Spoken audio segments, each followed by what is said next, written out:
Hey there, friends. Today we're back with another video. Today we're talking about neopronouns. I've seen a lot of discourse online recently, like, what are neopronouns? Why do they exist? Why should they exist?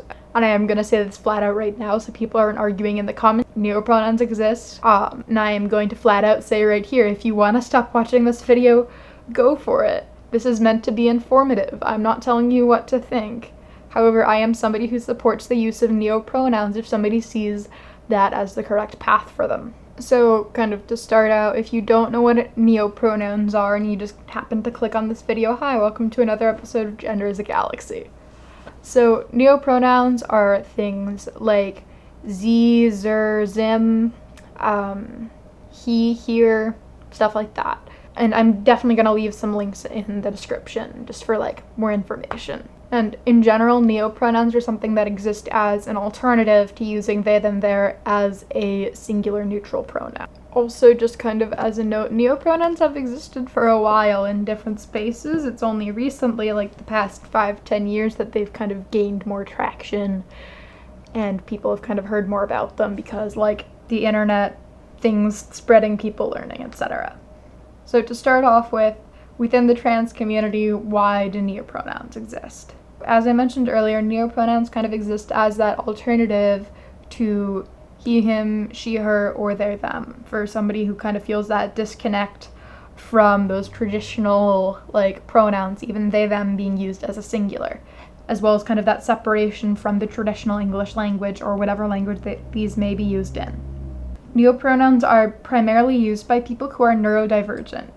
And I am going to take this moment to say, yes, I am a trans person, but I am not neurodivergent, like, to my knowledge. So this is not entirely my space to speak on it. I'm using my platform to educate. Link stuff below for, like, more neopronoun education. Like, I am not the best person to be speaking on this, but, like, I talk a lot about gender stuff, and a couple people asked me to talk about this, so I am. Neopronouns are primarily used by people who are neurodivergent because they have a different relationship with gender. That's one of the reasons why you see a lot of overlap between people who are trans and people who are neurodivergent. Somebody who is neurodivergent can often have a different relationship with gender than somebody who is neurotypical. That's why you see a lot of that overlap. And that also can lead to that disconnect with, like, these pronouns that we're so used to with the English language.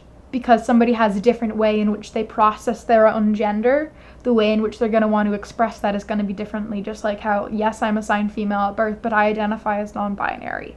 And the way in which I want to present myself to the world is different because of that. And just like in a general way, the ways in which people want to express themselves or be presented to the world is going to be different for the individual.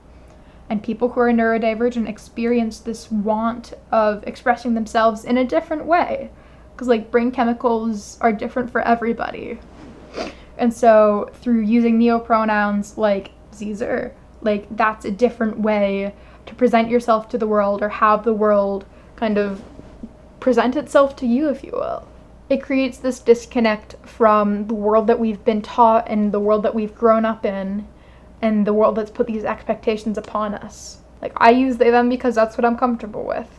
If somebody wants to use neopronouns because they feel like that's right for them, that is their right, and you should respect it as such. Everybody's relationship with pronouns and gender and their expression is going to be different, and we have to respect the variety of stories that exist. That's where a lot of gatekeeping in the trans community comes from. And I'm going to be making a whole video talking about gatekeeping in the trans community because it's a huge-ass issue. I don't have a large platform, but you are seeing, like, larger creators pushing this one narrative of what it means to be trans.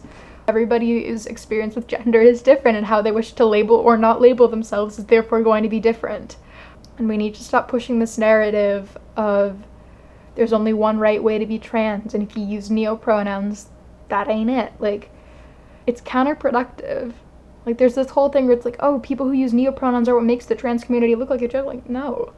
People who use neopronouns aren't trying to fight you on this. They're just trying to be respected and talk about what they want to talk about using their own platforms. If you are only pushing hate onto the people who watch you because that's what gets views, then you're a shitty person. Like, everyone is entitled to believe what they want to. but I feel like that crosses a line when you're invalidating somebody's identity. If somebody has said, this is who I am, please respect that, then it's their right to be respected. It's the right of everybody to have a place. And if you are kicking people out of that one safe space that they have because they don't fit your one definition, then you're the issue in the trans community, not them. Kind of in summary, neopronouns exist because people feel that disconnect from traditional pronouns that we've kind of gotten used to. It gives them a space to put their own words to it. And in short, just fucking respect people, please. It's not that difficult. It really isn't. I guess that's all for now. If you want me to talk more on this, please feel free to leave a comment, subscribe, leave a like, whatever. I am going to link people below and link resources below who can better speak on neopronouns and why they're important than I can. Thanks, and I'll see you kids on the flip side.